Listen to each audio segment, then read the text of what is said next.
In the cold waters of the South Atlantic, two nations fought a brief, brutal war over a windswept group of islands barely known to the rest of the world.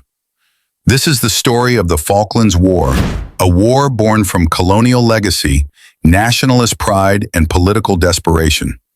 The Falkland Islands, known in Argentina as Islas Malvinas, are a remote archipelago some 300 miles off the coast of South America. Windswept, isolated, and home to more sheep than people, these islands were long forgotten by the world, until 1982.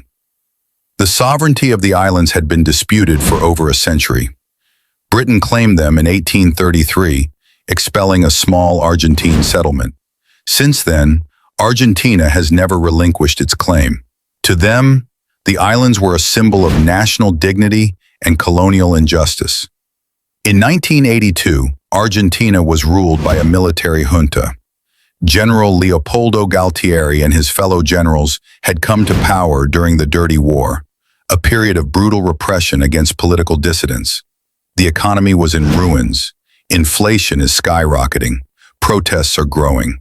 They needed a distraction. The junta believed that retaking the Malvinas would ignite national pride and rally the people behind the regime. They thought Britain wouldn't fight. They were wrong. On April 2, 1982, Argentine troops landed on the Falkland Islands. The small British garrison was quickly overwhelmed. The governor of the islands, Rex Hunt, surrendered. In Argentina, the invasion was celebrated as a national triumph.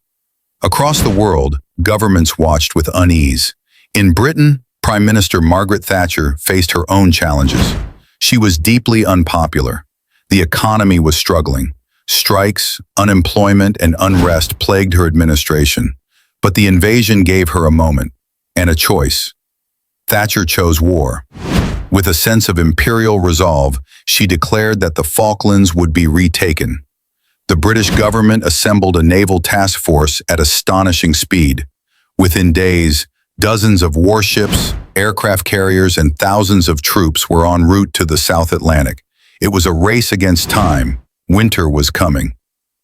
The British fleet included two aircraft carriers, HMS Hermes and HMS Invincible, and the elite troops of the Parachute Regiment Royal Marines and the SAS. The voyage to the Falklands took weeks. In the meantime, diplomats scrambled to avoid a wider conflict. The United Nations called for peace. The United States walked a delicate line, publicly neutral, privately siding with Britain. The first shots were fired at sea. On May 2nd, the British nuclear submarine HMS Conqueror torpedoed the Argentine cruiser ARA General Belgrano. Over 320 sailors died. The sinking was controversial. Critics called it an escalation, but it effectively ended Argentina's naval threat. In retaliation, Argentina's Air Force struck back with deadly skill. On May 4th, an exosuit